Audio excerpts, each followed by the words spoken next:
Chapter 4, The Right Attitude for Success. No single definition of success applies to everyone. As you get older, you will decide what success means to you.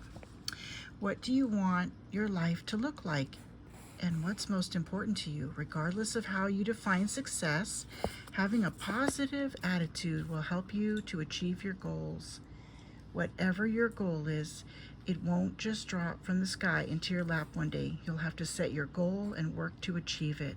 The most important thing to be aware of is your attitude. Being optimistic and hopeful will help you achieve your goals. Staying positive. Being positive is a way of thinking and acting that influences your progress toward your career and life goal. Staying positive includes focusing on the good things. Studies have shown that people who look at the positive side of life and maintain hopeful attitudes are happier and healthier than people who are pessimistic. Some people naturally embody positivity. In fact, I have a friend, John, who's like a ray of sunshine wherever he goes. He is perennially happy and cheerful, whistling and smiling as he goes about his day.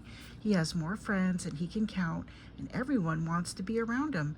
Some of this is genetics, but part of it is John's general attitude. He chooses to be happy. That's what my mother used to say, Dylan, that happiness is an inside job. It's an active choice on his part. He's always been that way. Maintain your favorite activities. Do the things you love to stay in a positive mindset. Whatever your passions are, dancing, singing in a choir, listening to great music, or reading the great American novel, stay active in all of them to maintain your happiness and balance. Avoid comparisons with others. It's easy to compare yourself to other people. We do it all the time. However, comparisons are rarely helpful for a number of reasons. No one else's situation is exactly like yours, and comparing your blueberry self to your zucchini friend is like comparing apples and bananas. They just won't match up, and they aren't supposed to. Also, the more time you spend fretting about what others do or say, the less time you have to spend on the things you love. Find your passion. This part is fun. Pay attention to what catches your eye and holds your interest. Pursue it and do the things that make you happy.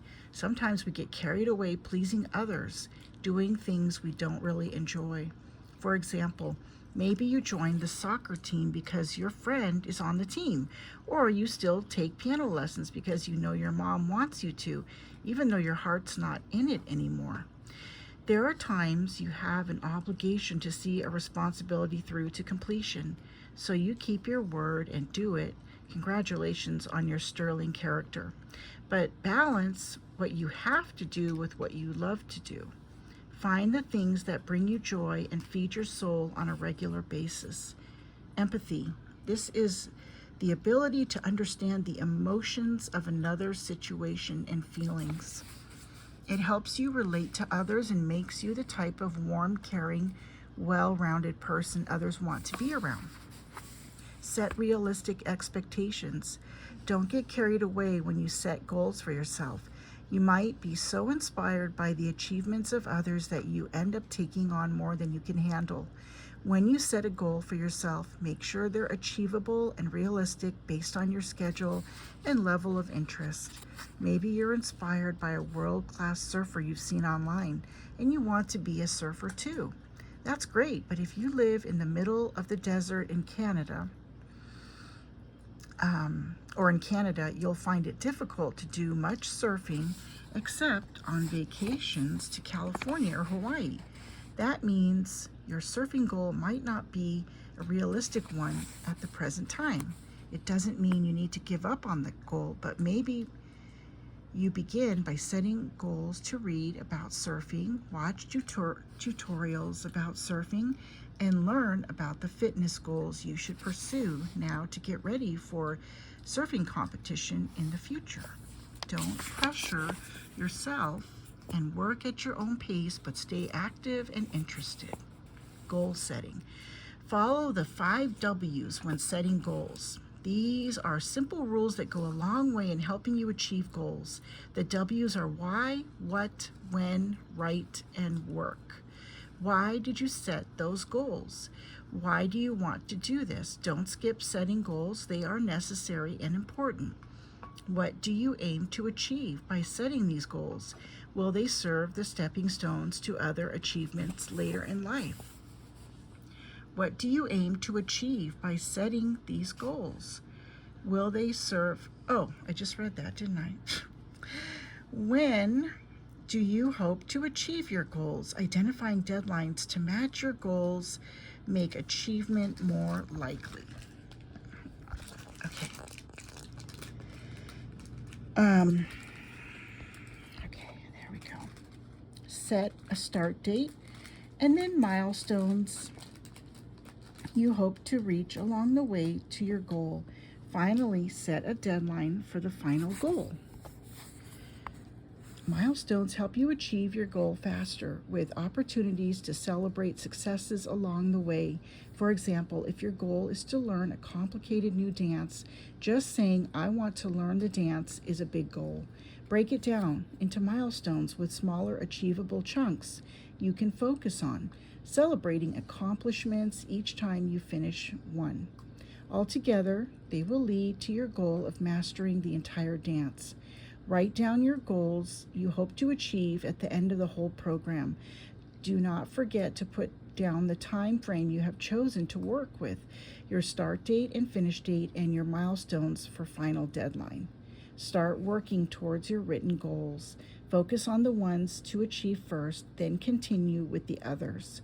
When you achieve them, they will be morale boosters to help you reach the ultimate goal. Don't take shortcuts. Working hard for what you want really makes it all the more satisfying in the end. Chapter 5, Communication. Knowing how to communicate effectively is an essential life skill. Babies communicate by crying. But from the age of 2 up, most people communicate by talking. You communicate best when you use words effectively. Exercise self-control. When you have something to say, others listen best when you speak in a room temperature tone of voice. If you have a brilliant idea, no one will listen if you shout, or if they do, they won't take you seriously. Avoid tantrums. If you stamp your foot on the ground, shout at the top of the staircase, or refuse to eat, you will get your parents' attention, but everyone else will walk out of the door. Tantrums are a bad habit. If you simply must have them, please do so in a padded room. Speak respectfully. When you speak, be mindful of other people's feelings and sensibilities. Do not use offensive language, and don't assume that other people feel the same way you do about politics and other sensitive subjects. Active listening. Listening actively to others during a conversation will give you insight into their beliefs and opinions. Active listening also allows you to have constructive conversations on safe topics. Please apologize when you need to.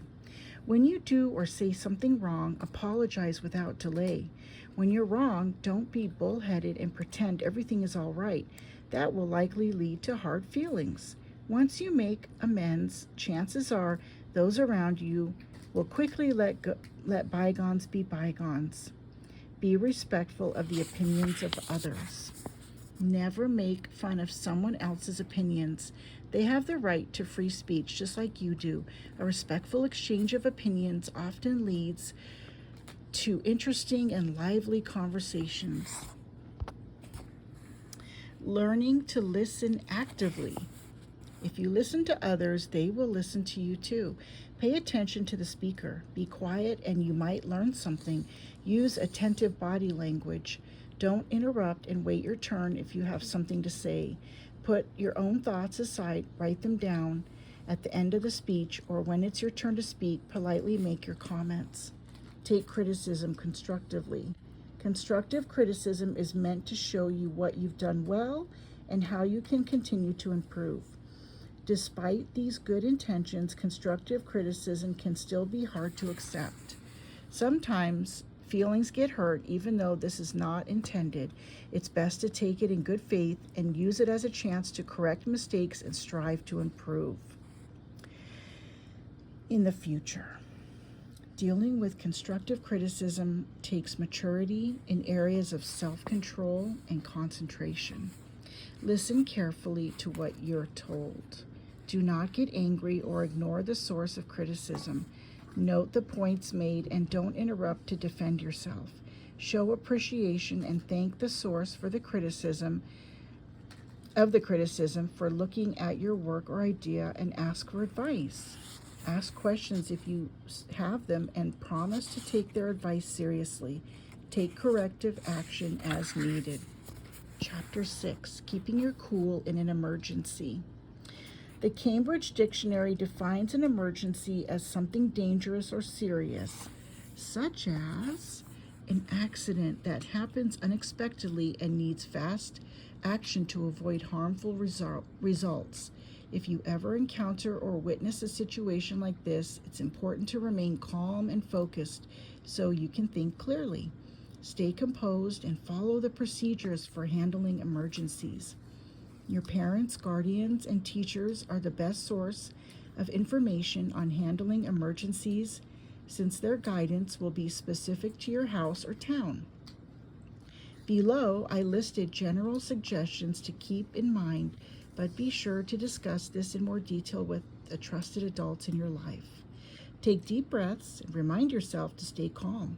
Reach out for help. Call 911 first and then other adults who need to know.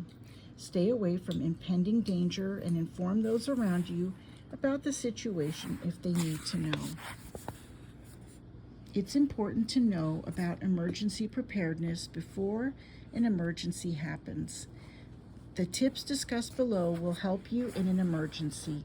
Know how to use a cell phone and dial the universal emergency number 911.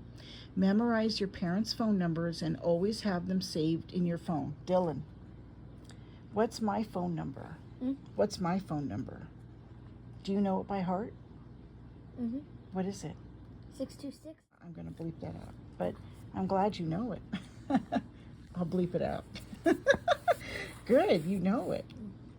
How to call 911. Dial 911 on the phone. No other numbers are required. Tell the operator over the phone that there is an emergency. Tell them your name, phone number, and where you are to the best of your ability. They may ask for your home address. Tell them your name, phone number. Okay, they may ask for your home address. They will ask you about the nature of the emergency, what happened, and whether there are injuries in need of medical attention, along with other required information. Answer all questions to the best of your ability.